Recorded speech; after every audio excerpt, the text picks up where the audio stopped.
Unleashed Overtime starts right now. And welcome. Great to have you with us.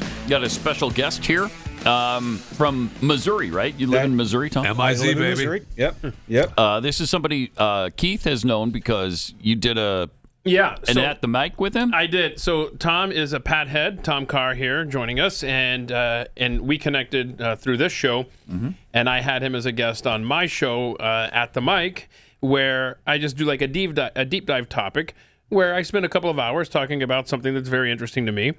And I had Tom on to discuss ghost hunting because I'm fascinated by the possibility that we can see spirits. And Tom was a great guest. It was a lot of fun.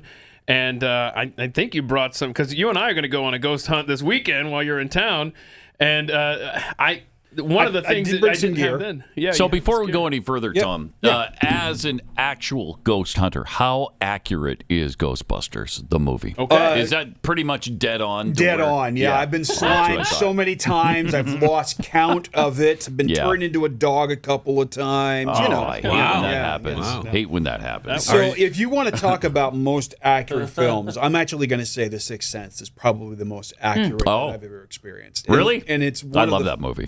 For sure he was going to say Casper. Casper. No. So the scene where the old lady's walking behind him when he's going into the bathroom. Yeah. I've had that happen to me where I'm walking down and you turn and there's a full figure right behind me. Really? Yeah. That's so really something. I honestly say, like, The Sixth Sense is probably the most accurate. So how'd you get into this? Girls.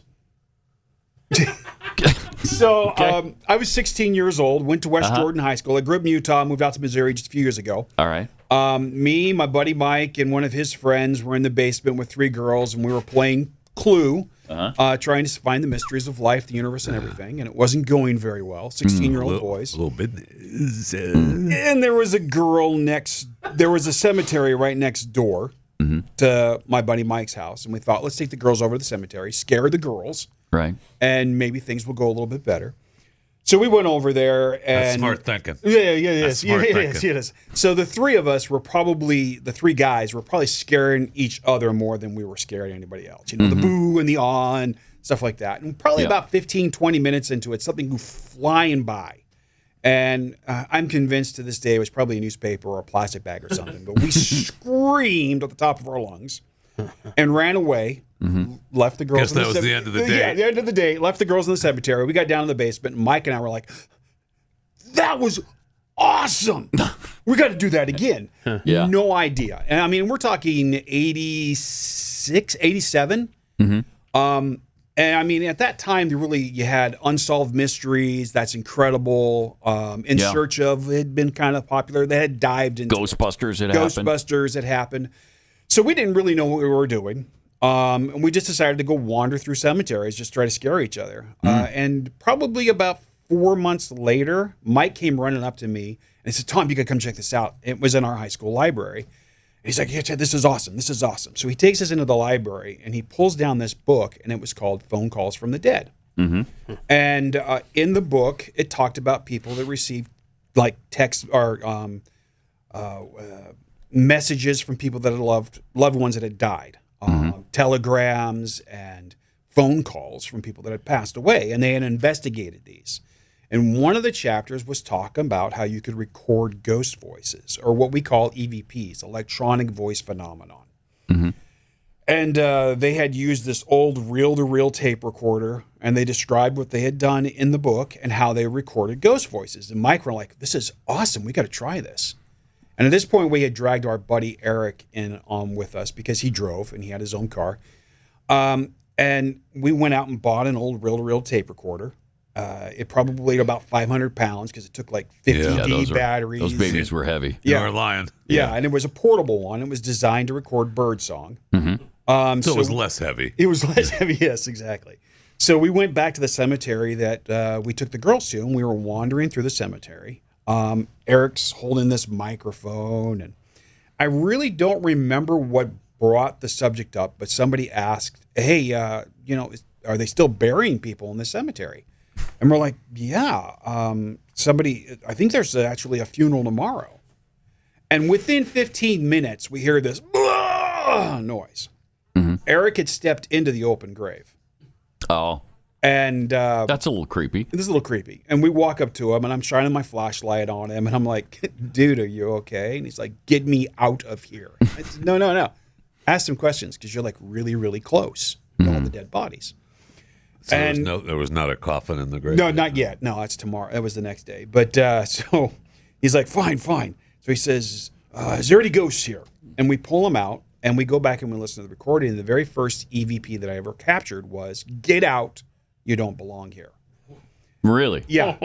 And we were sucked from that moment on. I bet. Wow. And I've been doing it since 37 years, exploring old cemeteries, old buildings, and just Anywhere researching. that's considered sort of haunted. And you know what? I've been to some places where I've wandered in and I've kind of gone, it seems like there might be something here. I compare it to like a car mechanic. You've ever been to a car mechanic that you just pull up and he can listen to your car and he knows exactly what it's wrong? When I've been doing this for so long, I can You got walk a into a belt place. loose. Yeah. I can walk into a place and I can kind of sense that maybe there's something there. So this little gizmo that you carry around, do you take that everywhere just in case you get that feeling? You know what? There are Maybe you were the places. guy There from are New places York that would there for a look second. well, and I would probably look a little strange if I'm walking through Glenn's museum with this thing. But I do carry a little audio recorder, and I'll turn that on when I'm walking through places to listen to see if I capture anything. And do you ever? I have, yeah. And then I've also done a lot of places that I've had absolutely nothing happen. Right. So, I mean, Do you carry the kit with you all the time? Because I see now that libraries are starting to, you'll be able to get a ghost hunting kit checked out of the library. So they all, they have their EMF meters and their EVP recorders cool. and the infrared motion sensors. Do you use all that stuff? no. No. I'll be honest What with you. kind The of best ghost piece of hunter are equipment you? that you can take on a ghost hunt is yourself. Having that kind of not believing everything that you hear or feel. Yeah. Being diving into it, listening to it, and then having an audio recorder. Right. But when you and I talked, I mean, you had pictures of images. Of, Well, that's what my wife has pictures of a couple of different ghosts in different places that they've lived. You'll be looking at the family pictures and you're like, that's the ghost. Yeah. That's the ghost that moved paintings in that house. Right. We had to, or was down in our basement forever when we first moved into that house. And I know a lot of people that I trust who swear they have had these encounters, Yeah. and they explain what they experienced, and you have to believe what they're telling you because they've never lied to you about anything, and you're just like, okay, wow, that's interesting. So, I mean, I think there's obviously a religious aspect to this that people might have a block on believing this as well, huh? So if you think about it, I mean, almost every major religion has some sort of afterlife belief. Yeah. From purgatory to the spirit world, whatever it is. And most of those places believe that is here on earth, and we're separated by a thin veil. That thin veil sometimes is thinner in other locations. Yeah. So I think that probably around 45% of the things that I've experienced are what we call residual haunting. That is an energy that's just been left there in that building for one reason or another. A good example of that is there's a ghost that's seen on the Queen Mary. That it's this one of the sailors, and you see him walking down a hall, and he turns into what's a wall now. But when at the time, it was a doorway. So it's that energy that he's just imprinted, and he's just continuing to do that. So it's like a VHS tape being played over and over again. Okay. Then you have, I want to say probably 25 to 30% that is what we call intelligent hauntings. That is actual people that are still here for one reason or other, don't want to admit they've died or don't want to believe they've died.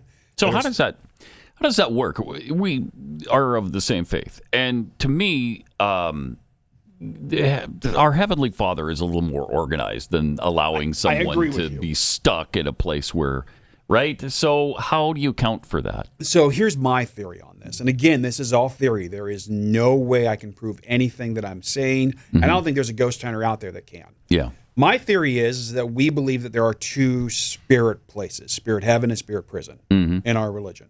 Yep. Some of those people that are still here are probably in that, what we believe to be spirit prison. And they're being separated because they still have the opportunity to accept God on the other side. But if they're in the presence of God, they no longer have faith, they have fact. Right. So being that separating, maybe that's what it is.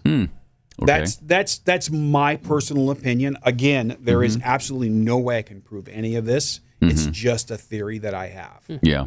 But a loving God wouldn't allow people to just, okay, like you're going to just stay there in that house and be trapped until who knows when, right? Well, And a like lot we of see times in it's- movies. right. Like there's an entity here that they are confused, they don't want to go, or they don't know where to go, or something happened. I So just they're don't. not ready to go, right? Or they're not ready to go. right? They're not we ready see to with go. with the documentary series Ghost Whisperer, that was a problem during that series. Yeah, that correct? that was real life. That was really good. Yeah, Ghost Whisperer. Thank you. I know. Jennifer Love Hewitt was fantastic in that. I know. So no, that's why I think a majority of the things that we encounter are what we call a residual energy. I have encountered some that I kind of question a lot, and I really dive into listening to the audio and making sure that what I'm seeing and what I'm hearing is Right. not something behind us. Right. Sure. And again, there's no way I can prove this. I can, you know what? If you want, I will play one of my favorite EVPs. Okay. This was actually caught at the old Midvale, Utah high school. It's torn down now. I did a promotional thing for one of the radio stations out in Salt Lake. I took some of their listeners on a ghost hunt. What station was it? It was KB or the B B98.7. B98.7. It was for Todd and Aaron. Okay. Their morning Oh, show. right. Yeah. Back in the day when I worked there. Yeah. So I did a ghost hunt. Now, it is all women in this room with me. And we walk into this room. There's a little table and some chairs. And you hear me actually say, look out, there's a chair there. And you're going to hear a voice say, I can't see. Let's see if this.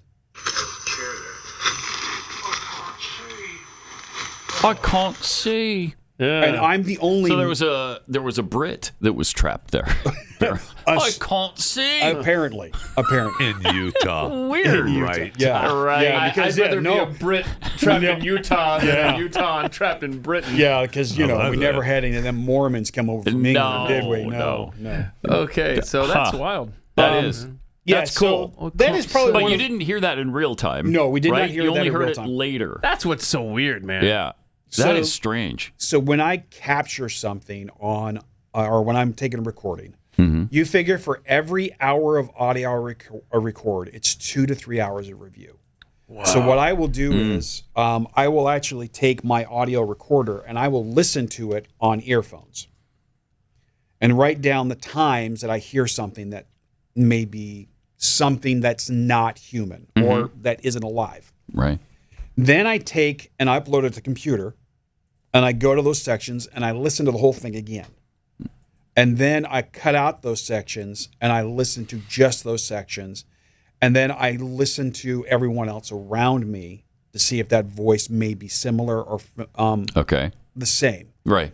So what we're hearing from you is that it's edited audio. Well, yeah. what we're listening to. Okay, Okay. so that is actually edited audio. I will accept that as a clipped audio from a 3-hour investigation. So you don't play all 3 hours. You're taking things out of context. Oh, Thank yeah, you. that's exactly. Yeah, Yes. Okay. So, is this something you do as a hobby or is this a job now? It's a hobby. It's a hobby. Wow, never- you spend a lot of time on I it, have. It's slowed down a little bit since I moved out to Missouri. I've been doing it a little bit again. I actually have a plan to go out to the Hans Mill and Oh, investigate okay. Hans Mill, which would be interesting to me. though. Yeah. Doing those who don't know where- the history. Mormons were murdered. Yeah, I actually have relatives that were. 3 of the relatives were actually killed. Jeffy's actually disgusted. No, with I that didn't. because- I just I was because listening to what you said. No Mormons were harmed in driving them out of the state. Is that what your implication none of us is? at all. No. Wow. No. So great. It was legal to kill them, but none of them were harmed. No. Did anyone actually kill him though? Yes. When it Yes, was yes, legal? they actually matter did. of fact, they did. Yes, they did.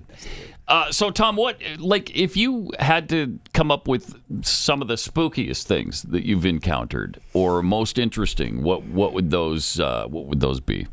I think one of the scariest things that ever happened to me is Brigham City, Utah. There was an old wool mill in Brigham City. Unfortunately, some teenagers got in there and burned it to the ground, but I had the opportunity to investigate it numerous times. I had keys to the building, and the owners let us go in there whenever we wanted to. There was one room in the very back of the building that I noticed that whenever we did a tour, women would not go into. I don't know why. You would literally see them walk towards the door, turn around, and walk away. And I was just like, wow. And we started getting some really interesting audio in that particular room. So we started doing some research, and I found that there was a woman in 1900 who was a teenage girl, she's about 16 years old, brought into the building, physically and sexually assaulted for about a week, and then murdered. And then the town hid it. And we started wondering if that's the reason why we had a lot of women that would go into that room. We said they felt uncomfortable or wouldn't go into that room at all. So I started focusing in on that room. I would go in there by myself and I'd start asking questions, or I would bring some people in. And then at one point, I actually asked, "What did he do to you?" And I felt like a hand was on the back of my neck, physically pushing me to the ground. And I'm a pretty big guy, and at the time I was really, really big. Pretty strong guy. I was fighting it as much as I possibly could, not to get pushed to the ground. And I said, I've got to leave. This is the first time I've ever walked out of a haunted location. I always joke that if you see the short, fat, bald guy running out of the building, you should probably follow me. So I left, and I had 2 giant red marks on my neck. Oh, wow. Yeah, that freaked me out. Yeah, I bet. Yeah. Have you ever considered maybe not? Did you think maybe I should stop doing this? I'm getting too close to evil. So I have had some. In the 37 years I've done this, I've dealt with 4 demonic entities in the 37 years. I don't really like to talk about it because I don't want to focus on the negative. Because there are a lot of people out there that's the reason why they're going ghost hunting. Yes. The TV shows, it drives me up the wall. They'll go into a room and they will cuss and scream and provoke whatever's in that room. And then as soon as somebody gets that's a scratched, the problem. first word they come out of their mouth is, "It's a demon, it's a demon." No, if you walked into a room where I was and you started cussing and screaming at me, I'd probably punch you myself. Right. So I don't like to focus on that. And I think it's very, very minute. I think that dark energy is 1 to 2% of what I experience. But I mean, there's got to be that, right? Because There is. we believe that there are evil spirits that will never obtain a body in this life. Yes. And so they're by definition evil. Do you worry about opening yourself up to that? I do. I do, and I'm very, very cautious about it. And that's one of the reasons why whenever I do an investigation to a new place, I like to go in by myself and kind of get a feel for things. Having experienced that 4 times, I can tell you in all 4 experiences, there has been something, either pornography, child abuse, sexual assault, or alcoholism involved in all 4 of those experiences that I've been in. Something's drawn that negative energy in. Yeah. They're bringing that in. Right. And if I feel like it's just not safe for us to do, then I won't do it. And I will let the owners know, hey, you may want to talk to whatever your clergy is, whatever your faith is, and have them come in and maybe clean the place for you, because I don't feel comfortable. But there are places where you haven't gone into because of there's that. been a couple. I will share, here's an interesting story that I did. I had a family call me up and say, hey, our kids just won't sleep in their bedroom. and they keep telling us that there's something in that room. There's somebody keeps waking them up. So I said, okay, this is interesting. Let me go into that room. All right, let's do an investigation. So I always like to go and visit the families before we actually bring everybody in, because this may be hard to believe, Jeffy, but there are actually people out there who just want people to come in and pretend that there's ghosts in their house. Yeah. Whatever. So I like to vet the places that we're going to. And I went and met with them, and we're walking through the house, and I go into the daughter's room, and I keep getting drawn to this. It was like a little teddy bear clock, one of those old little plaster clocks with a teddy bear on it, a little kitty thing, played music. Keep getting drawn to it. And I was just like, I looked at the mom, and I said, where did you get that clock? And the mom breaks down in tears and starts freaking out at me. I'm like, okay, maybe I shouldn't have said anything about the clock. She goes, Just want to know about the clock. Oh, yeah. Want to calm down. Yeah. Apparently, she looks at me and she goes, that clock was given to my daughter by my mother, who is now in an insane asylum and was a Satan worshiper. Ooh. I went, you should probably get rid of the clock. Just a crazy idea here, but maybe that's not a good thing. So I said, let's do something. Let's try something. We're going to be back on Friday. It was Wednesday. Let's take the clock. Let's move it somewhere else and see what happens. I came back on Friday and she says, yeah, my daughter wouldn't go into the kitchen where the clock is, but she's now sleeping in her bedroom. I'm like, well, there you go. That's the problem. Yeah. There are items that can be haunted. John Zaffis, who's a pretty famous paranormal investigator, he considers himself a demonologist up in Michigan. He actually has a museum of just haunted items. He actually has the Annabelle doll there in his museum. Oh. So that's a real thing then. That is a real thing. Yes. Not just a movie. Yeah, his aunt. What does it do? Does it kill people? No, that movie is a little. It doesn't pick up a knife and stab anybody? No, it doesn't. It's not a museum. It has, that's they have behind disappointing. glass. Behind glass. Yeah, it's not a Chucky. Safe. Kind of disappointing. Chucky, Yeah. So, but I do believe items can get haunted. People go in that place at night. I wonder. I don't know. I would love to do it. Right. I'm sorry. As you're talking, I'm just looking at the little handheld thing. Yeah. Are you worried that might explode? Yeah. That little handheld device that you got? I don't know. Have you ever been to Israel or Lebanon? No. Okay. No. All right. I just wanted to see this thing in action and see if maybe So Jeffy could be a ghost for all we know. Oh, this is true. I mean, he's no, old you have to have a soul to be a ghost. Oh, nice. See. Look What at about Tom. animals? Any animals, or we don't? So do I you have you another had, funny- a ghost Fluffy. So I have another funny story about that. So I had another family email me and say, "Hey, we think our house is haunted. Can you come check it out?" I said, "Sure. Let's do this." Yeah. And That's they what said, you do after all. That's what I do. It's just a hobby. It's just a hobby and it's fun. Uh-oh. Whoa. See, it's going off. Jeffy is a ghost. Seriously, like how does this thing work? So it picks up electronic magnetic fields. In this room, there's so much electricity, it's probably Yeah. going to pick that up. Right. Typically, when I use one of these, it's in an area that the power's off, or if I get a false positive, I wipe it out. So that's what this does. Okay. This is a newer one. There's some other ones that have different lights on it. I want to try this one out a little bit more. It does temperature. It gauges temperature as well. And a lot of people believe that spirits can drop the temperature. Right. I've actually seen that happen. I have an EVP. I don't know if I have it or not. And I won't forget about the story that you started to tell us that I rudely interrupted there. I won't either. Jeffy was So asking. we were in the mill again in Brigham City, and I said, "Can you make it colder? Can you drop the temperature down?" It was July, and it went from about 80 degrees down to about 72 degrees. If you could get it to Which is 68, where it should have been to 68 would be begin perfect. with. That'd be great. That's where. Thank you. Yep. I want won't you argue around with a you. lot in the summer. Unless it's the thermostat, I'm always turning it up to 72 because power. I am a dad now. So anyway, we got it down, and I said, "Can you make it colder?" And I got an EVP that says it's too cold.